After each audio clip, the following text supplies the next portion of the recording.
Isang malakas na palakpak po para sa ating Panginoon. Hallelujah. Muli po tayong tumayo bilang paggalang po natin sa salita ng ating Panginoon.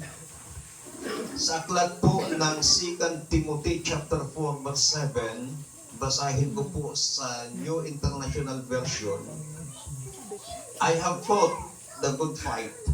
I have finished the race. I have kept the faith.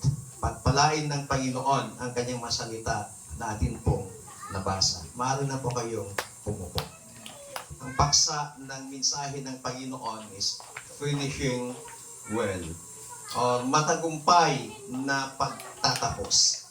Kung papansinin po natin, dito po sa binasa ni kapatid na Pablo, puro past tense po yung kanya pong binanggit. Ibig sabihin, napagdaanan na niya lahat yung kanyang binabanggit po dito. Nang sabi niya, I have fought the good fight.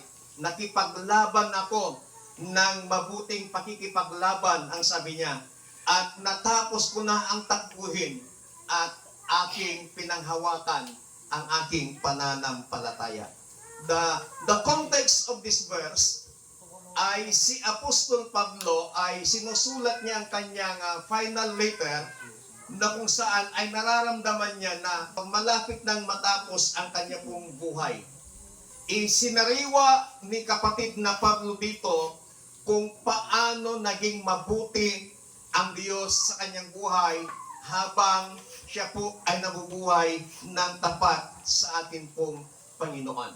Ang tinutukoy po dito ni kapatid na Pablo ay tinapos na niya ang kanyang takbuhin dito sa ibabaw ng lupa, yung kanyang paglilingkod sa Panginoon na kung saan ay isusurrender na niya o ibibigay na niya yung buhay na ibinigay sa kanya ng Panginoon. Pero bago mangyari yon, ang sabi ni kapatid na Pablo ay natapos niya yung mga bagay na ipinapagawa sa kanya ng Panginoon. Nagkaroon siya ng pagkakataon na yung buhay na ipinahiram sa kanya ng Panginoon ay nagamit niya ayon sa layunin ng ating pong dakilang Diyos na lumikha ng lahat ng bagay.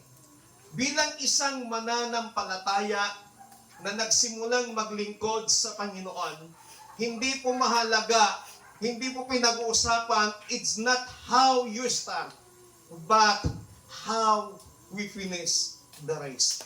Hindi po mahalaga kung kailan, paano ka nagsimula na maglingkod sa Panginoon, but ang pinag-usapan dito ay kung papaano mo tatapusin yung paglilingkod mo sa Panginoon na iyong sinimulan. Mula nung makilala mo ang Panginoon bilang tagapagligtas ng ating pong buhay. Ang tanong is, can you finish well? Kaya ba nating tapusin ng maayos ang takbuhin na sinimulan natin na maglingkod sa ating Panginoon? Mula po sa umagang ito, magbibigay po ako sa inyo ng biblical principles for a life that finishes well. Isang prinsipyo mula sa Biblia para sa isang buhay na magkaroon ng matagumpay na pagtatapos. Sa ating pong teksto, ang sabi niya, I have fought the good fight. Unang-unang prinsipyo, dapat malaman natin that our life is a spiritual battle. Ang ating buhay ay isang spiritual na pakikipagbaka. The Christian life is a fight. Yung buhay isang mananampalataya ay isang laban. Not a physical fight, but a spiritual fight. Pag sinabi nating pakikipaglaban, hindi yung kaiba-ibang church, hindi yung ibang organizations ang kalaban, hindi yung kapitbahay ang kalaban, but spiritual battle. Yung pakikipaglaban natin ay yung mga principalities of the air na hindi po natin nakikita, hindi po natin napapansin. They are the fallen angels and including Satan. Tayo po ay nakikipaglaban sa kanila. Hindi natin sila nakikita because they are spiritual being. Kaya nga yung buhay natin bilang isang mananampalataya, ito po ay isang Kristiyanong pakikipaglaban. Kasama na po dito yung mga struggles against sin. Kasama na dito yung mga temptation. Kasama na dito yung mga opposition.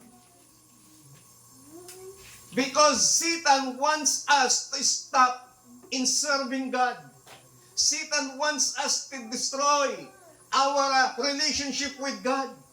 Kaya nagpapadala si Satan ng mga opposition sa iyong buhay, nagpapadala si Satan ng mga kukontra sa iyong buhay sa paglilingkod mo sa Panginoon kasi gusto niya na ikaw ay tumigil sa paglilingkod sa Panginoon. Gusto ni Satanas na ikaw ay mag-stop na sa pagpupurit, pagsamba mo sa Panginoon. Gusto ni Satanas na ikaw ay umatras na sa paglilingkod sa Panginoon. But today, mauunawaan natin yung prinsipyo ng buhay po natin bilang isang Kristiyano is not a playground, but it is a battleground. We must fight into the spiritual battle. It is a good fight. Yung pakikipaglaban po natin, it is a good fight. Mabuting labanan. Worth fighting because it has eternal value. Bakit sinabi kong mabuting labanan?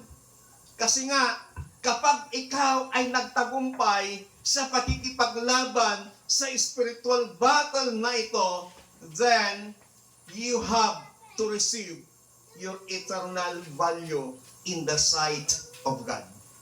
We fight for truth, we fight for righteousness, and we fight for the gospel. Ipinaglalaban natin yung katotohanan ng Diyos, ang tagapagligtas sa atin, ang Panginoong Hesus, ang tagapagligtas sa atin. Ipinaglalaban natin yung katuwiran, yung kabanalan, at ipinaglalaban natin yung ebanghelyo ng ating Panginoon na yung salita ng Diyos ang siyang magbibigay ng kaligtasan sa lahat ng mga nakakarinig ng salita ng ating Panginoon. Faithfulness in the fight. Kapag tayo po ay nakikipaglaban, dapat matagpuan po tayo na tapat sa pakikipaglaban. Paul did not stop or Paul did not quit despite hardships. Yung mga kahirapang nararanasan natin ngayon because of our relationship with God, wala pa sa katiting sa kahirapang dinanas ni Pablo. Si Pablo po, bago siya naging Kristiyano, ang trabaho ni Pablo is interpreter of the law. Mataas ang pinag-aralan ni Pablo. Nirirespeto sa kanilang komunidad. Kasi nga, kumbaga, taga-Supreme Court. Sa panahon natin ngayon, taga-Supreme Court si Pablo dahil siya ang nag-i-interpret ng batas. Iginagalang, nirirespeto si Pablo. At higit sa lahat, si Pablo ay mamamatay tao. Bakit? Yung mga nagtitipon, katulad sana ng ginagawa natin ngayon, ang ginagawa ni Pablo ay inuusig niya yung mga Kristiyano at pinagpapapatay upang wala nang susunod, wala nang maglilingkod sa Panginoon. Yun po yung buhay ni Pablo.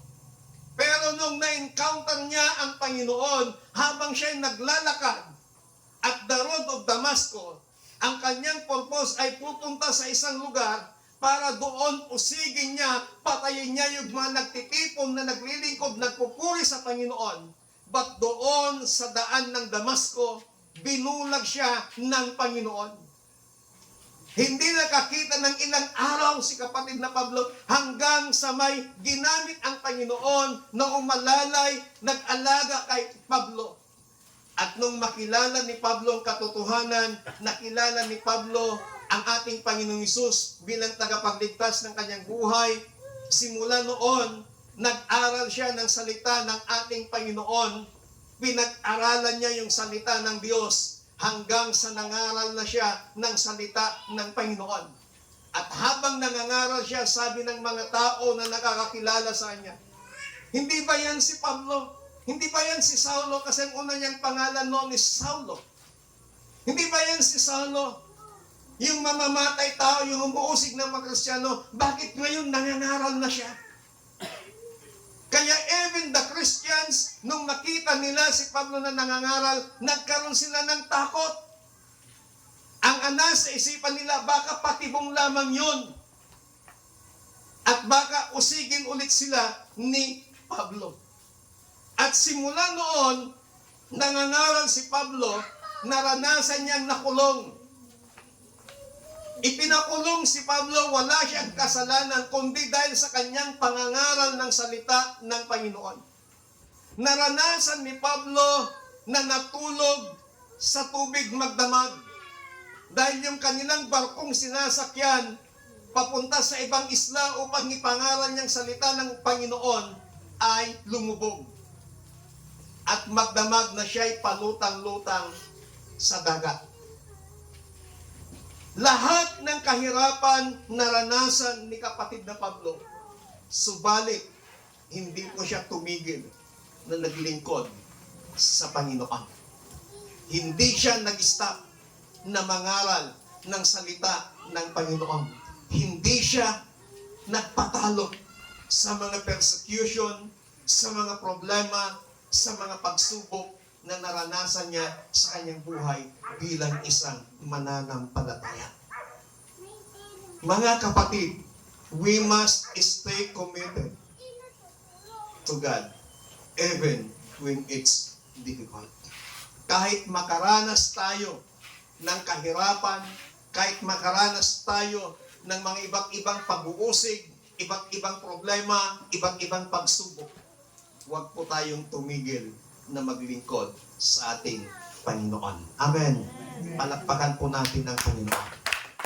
Pangalawang prinsipyo, a life of endurance. Sa ating pong teksto sa verse 4b, ang sabi dito ni Apostol Pablo, I have finished the race. Natapos ko ang takbuhin. The Christian life is a race. Ang buhay mananampalataya ay inahalin tulad sa isang takbuhan. Kapag sinabing takbuhan, the Christian life is a race. Hindi importante yung paunahan na maglingkod sa Panginoon. But it requires discipline, it requires focus, and it requires perseverance. Ang isang athlete na kasama sa anumang sports, kailangan niya ang discipline. Kailangan niya mag-focus at kailangan niya yung perseverance. Na kahit gaano kahirap yung training na pinagdadaanan niya, kailangan niya itong pagtiisan. Dahil meron siyang layunin, meron siyang focus. At kailangan magkaroon siya ng disiplina sa kanyang sarili, disiplina sa kanyang buhay. Dahil kapag hindi, matatanggal siya sa anumang larangan ng sports na kanyang sinasalihan.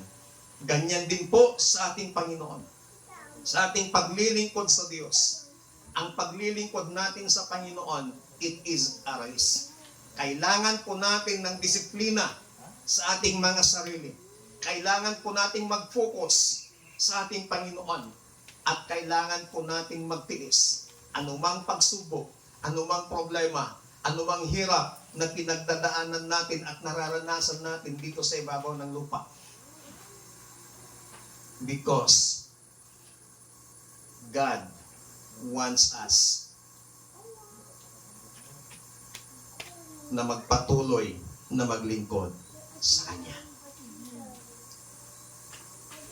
Finishing matters more than starting.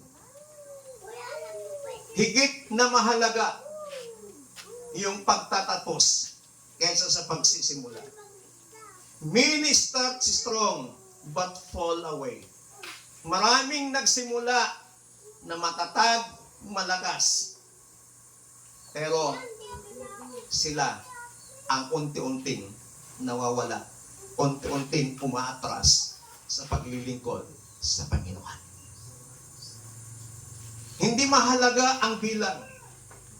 Hindi mahalaga ang dami. Ang mahalaga kung sino yung mga willing na magtapos sa paglilingkod sa Panginoon hanggang dumating ang ating Panginoon. Sa harapan ng Panginoon, hindi mahalaga yung quantity, but ang mahalaga sa harapan ng Panginoon, the quality ng paglilingkod sa Kanya. Hindi niya hinahanap, dapat marami kayo. Ang hinahanap ng Panginoon, sino yung matapat at faithful na naglilingkod sa Kanya, na handang ibuwis ang kanyang buhay hanggang sa siya'y dumating. Ang ibig kong sabihin, yung hindi marunong sumuko, hindi marunong umatras sa paglilingkod sa Panginoon. Si Pablo, isinama niya si Dimas. Pero si Dimas, iniwan siya ni Pablo. Sa gitna ng labanan, sa gitna ng hirap, sa gitna ng pagsubok, biglang iniwan ni Dimas si Pablo. Nung una, lahat ng mission, lahat ng pangangaral ni Pablo, kasama niya si Dimas. Pero nung nakaranas na ng problema, nakaranas na ng kahirapan, nakaranas na ng pagsubok si Pablo, mag-isa na lang si Pablo, bigla siyang iniwan ni Dimas. Sana wala pong mga Dimas sa atin. Yung mga Dimas sa atin ngayon, di masyadong committed. Di masyadong seryoso sa paglilingkod sa Panginoon. Di masyadong seryoso sa pakikipagrelasyon sa Panginoon. Tingnan mo nga yung katabi mo, Dimas ba siya? Tanungin mo siya, Dimas na ba? Sana wala pong Dimas ngayon. Amen? Palakpakan natin ang Panginoon. Pangatlo at ang panghuli na prinsipyo para matagumpay nating matapos ang paglilingkod sa Panginoon. A life of devotion. Ang sabi po dito, I have kept the faith. Pinanghawakan ko ang aking pananampalataya. Guarding the truth. Para mapanghawakan natin ang ating pananampalataya, we must guard the truth. Bantayan natin ang katotohanan. Holding firmly to sound doctrine. Not compromising belief despite pressure. Dahil nape-pressure ka na sa iyong buhay, kailangan dito na ako. Pressure ka na. Lalo na pag life and death ang pinag-uusapan, wala pong tao na ayaw niyang maisalba ang buhay ng kanyang mahal sa buhay. Kaya minsan dito umaatake, dito bumabanat ang kaaway. Sisilawin ka niya sa financial. Sisilawin ka niya sa material na bagay. Oh, dito ka! Tutulungan ka namin. Pero dapat panghawakan natin ang katotohanan. Panghawakan natin yung salita ng Panginoon. Tindigan natin yung ating pananampalataya. Tindigan natin yung tinanggap natin na ebanghelyo. Tindigan natin yung salita ng ating Panginoon. Na whatever na offer ng kaaway sa atin, whatever na temptation ni Satanas sa atin, dapat marunong tayong tumayo sa katotohanan. Panghawakan natin at yakapin natin yung salita ng ating pong Panginoon. Amen? Amen. Even Jesus Christ, tinempt ni Satan. Ang sabi ni Satan, kung ikaw ang Diyos, pwede mo bang gawing tinapay ang batong ito? Ang sabi ni Jesus, man shall not live by bread alone, but by every word that proceedeth from the mouth of God. At that time, gutom na gutom si Jesus. Kasi 40 days na nag-fasting si Jesus, tapos bigla siyang tutuksuhin ng kaaway o operan ng pagkain. Sa tingin mo ba natin hindi kaya ng Diyos na gawing tinapay yung batong yon? Kayang-kaya niya, pero hindi ginawa ni Jesus. Kasi pag ginawa ni Jesus yon, nagpadala na siya sa tukso ni Satanas. Kaya ipinakita ni Jesus kay Satanas ng tao ay hindi lamang nabubuhay sa mga tinapay, sa mga material na bagay, kundi sa pamamagitan ng salita ng ating Panginoon. Pangalawa na tukso ni Satanas, dinala niya ang ating Panginoon sa matataas na gusali. At binanggit ni Satanas na susulat na kapag ikaw ay magpatihulog sa gusaling ito, ikaw ay aalalayan at sasaluhin ng mga anghel. Pangatlo na tukso ni Satanas kay Jesus, ipinakita niyang lahat ng kayamanan, ang lahat ng karangyahang kapangyarihan dito sa ibabaw ng lupa. Sabi niya, ibibigay ko lahat ang kayamanan ito, ibibigay ko lahat ang kapangyarihan ito kung sasamba ka sa akin. Ang sabi ni Jesus kay Satanas, lumayas ka, Satanas. Ang Diyos lamang ang dapat sambahin. Kapatid, minsan hindi natin namamalayan. Mas tinitingnan natin yung mga material, yung mga pinansyal na pagpapala kaysa sa ating Panginoon. Minsan na ipagpapalit natin ng Diyos sa mga pinansyal, sa mga material na bagay, na akala natin ito'y galing sa Diyos. Pag galing sa Diyos, hindi Kanya ilalayo sa paglilingkod mo sa Panginoon. Pero kapag ang financial, kapag ang material na nararanasan mo ay inilalayo ka niya sa relasyon mo sa Panginoon, inilalayo ka niya sa paglilingkod mo sa Diyos, hindi yan galing sa Diyos. Dahil pag galing sa Diyos ang financial, pag galing sa Diyos ang material, mas lalo kanyang ilalapit sa paglilingkod mo sa Panginoon. Kaya dapat marunong tayong mag-distinguish kung ang financial, kung ang material na bagay, galing ba ito sa Diyos o galing kay Satanas. Pag alam natin ilalayo ka niya sa pag-ibig mo, ilalayo ka niya sa paglilingkod mo sa Panginoon. Huwag mong yakapin, huwag mong sunggaban. Tindigan mo, tayuan mo ang salita ng ating Panginoon. Amen? Amen. Naranasan ko ho yan. Ang dami hong offer sa akin. During that time, I was in suffering. Dahil yung pagkakasaboy ko ng asido dito sa mukha ko. Sabi nila, ipapagamot ka namin, ipapa-opera namin yung mata mo. Libre lahat. At pagkatapos ng papag-aralin ka namin ng kursong gusto mo kahit sa eskwelahan, bibigyan ka namin ng house and lot, sasakyan. Sabi ko sa kanila, hindi ko kailangan ang mga yan. Ang kailangan ko ay si Jesus. Sabi nila, ang isipan mong mabuti. After 1 week, binalikan ako. The same offer, the same condition. Isa lang ulit ang sinagot ko. Hindi ko kailangan ang mga yan. Ang kailangan ko si Jesus. And now,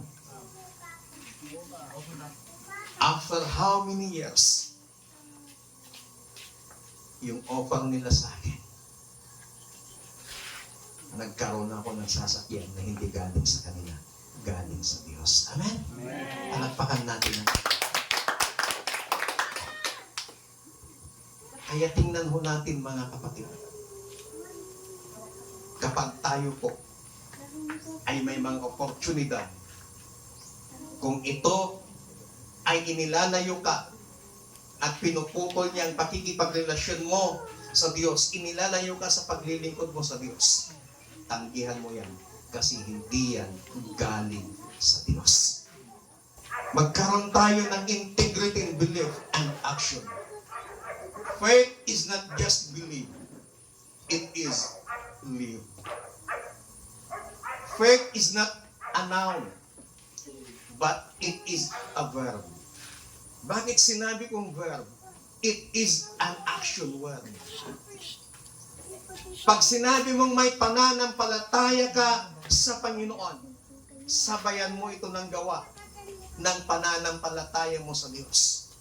Sabayan mo ito ng pagsamba, sabayan mo ito ng paggawa ng mga mabubuting bagay para sa Panginoon. Kasi ang sabi ng salita ng Panginoon in the book of Galatians chapter 6 verse 9, huwag tayong mapagod sa paggawa ng mabuti, sapagkat sa takdang panahon, tayo ay mag-aani kung hindi tayo tumigil.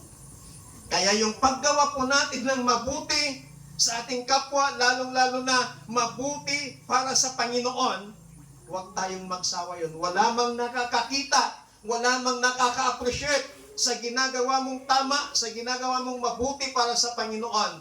Kapatid, huwag kang tumigil. Ang sabi ng Biblia, kapag ipinagpatuloy mo yan, ikaw ay aani kapag hindi ka tumigil. Ang sabi nga ng ating napag-aralan nung nakaraang linggo, nakasulat yan doon sa Book of Remembrance.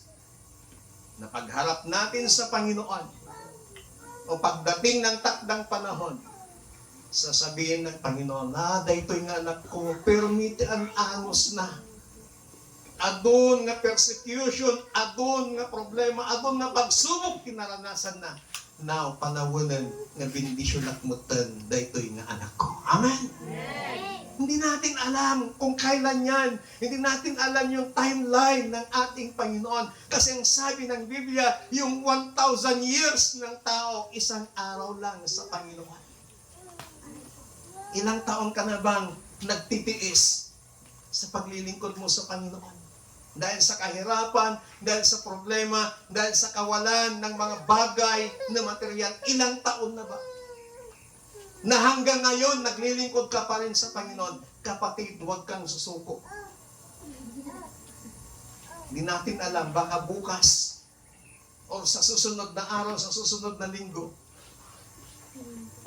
gapuran na ka ni Apo Diyos, itibindisyon. Amen. Yung sapay lang huma, tenton, gapuran na ka ni Apo Diyos, itibindisyon, makababong ka huma. At huwag mong ipagpapalit ang Panginoon sa anumang financial, sa anumang material na bagay. Ito po yung mga tatlong prinsipyo para tayo po ay magkaroon ng matagumpay na pagtatapos sa ating buhay. A life of spiritual battle, a life of endurance, and a life of devotion. Tayo nga pong lahat ay tumayo. Si kapatid na Pablo ay isang ehemplo ng pagtitiis. He is a model of perseverance, endurance, and faithfulness. Our goal as a believer of Christ is to be with Christ. We must fight the good fight of faith. Whatever trials, whatever problems, whatever persecutions, whatever hardship, we must stay in the race. Huwag tayong lilinis, huwag tayong lalayo sa Panginoon. The more na nagkakaroon ka ng problema, the more na nagkakaroon ka ng pagsubok, the more na nagkakaroon ka ng kahirapan sa buhay, mas lalo kang lalapit, mas lalo kang yayakap sa ating Panginoon. Hallelujah. Higit sa aking kailangan,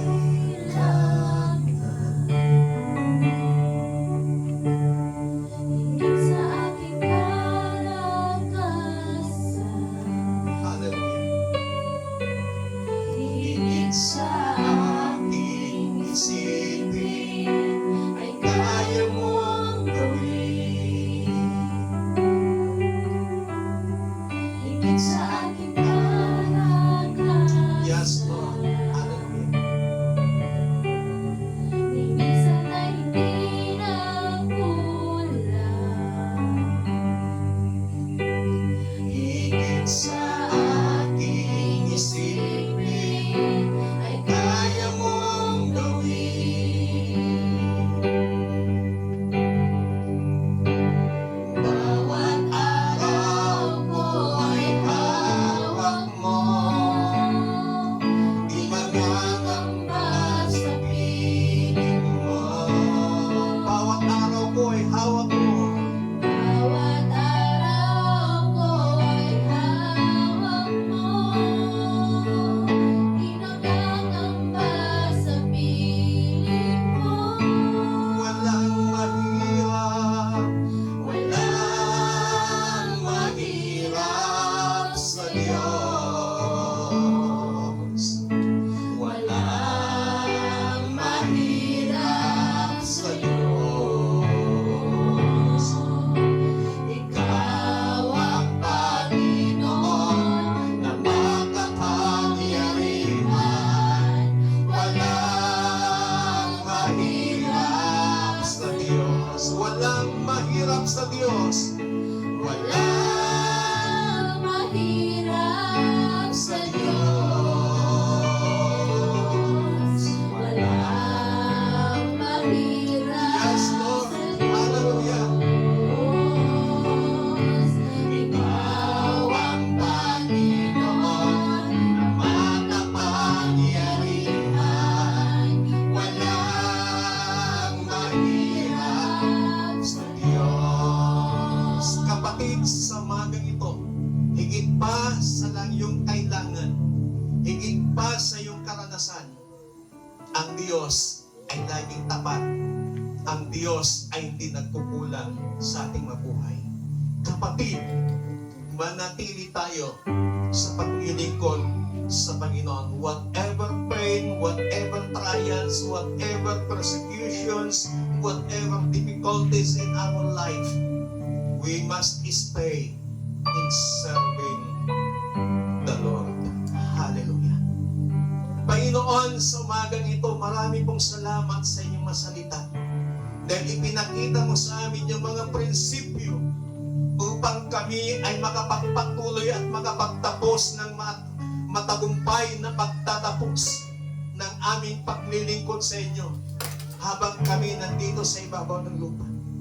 Panginoon, tulungan mo kami na maging katulad ni Apostol Pablo, na kahit anumang persecution, anumang hirap, anumang pagsubok ang kanyang pinagdaanan, hindi kanya iniwan, Panginoon, kundi mas lalo siyang lumapit sa iyo, mas lalo niyang ibinigay ang kanyang buhay sa inyo, Panginoon, mas lalo kanyang minahal at mas lalo kanyang tinarangalan. Panginoon, sa umagang ito, alam kong batid mo ang pinagdadaanan, ang sitwasyon ng bawat isa. But Lord, alam namin hindi ka rin natutulog. Nakita mo ang ilang taong pagtitiis ng bawat isa sa mga persecutions, sa mga pagsubok, sa mga kahirapan sa buhay, but still hanggang ngayon, andito pa rin kami na naglilingkod ng pupuri sa inyo. Pinanghawakan namin ang iyong masalita na balang araw, ang lahat ng aming mapagpapagal, ang lahat ng aming mga pagpupursige sa paglilingkod sa inyo, ito'y gagantimpalaan mo, Panginoon. Kaya sa umagang ito, pagpalain mong lahat ng iyong mga anak sa lugar na ito. bawat pagsubok, bawat problema, bawat kahirapan, bawat pag-uusig na nararanasan namin, Panginoon, na nararanasan ng bawat isa. Lord, salamat sa lahat ng mga yon. Dahil alam namin, kasama ka namin at kakampi ka namin, Panginoon. Kaya sa umagang ito, naway ang mga prinsipyong ito ay mas lalo kaming mapalapit, mas lalo kaming ma-inlove sa inyo, Panginoon. Tulungan mo ang bawat isa. Marami pong salamat. Sa pangalan ni Jesus, ito ang aming panalangin. Amen. Palakpakan po namin.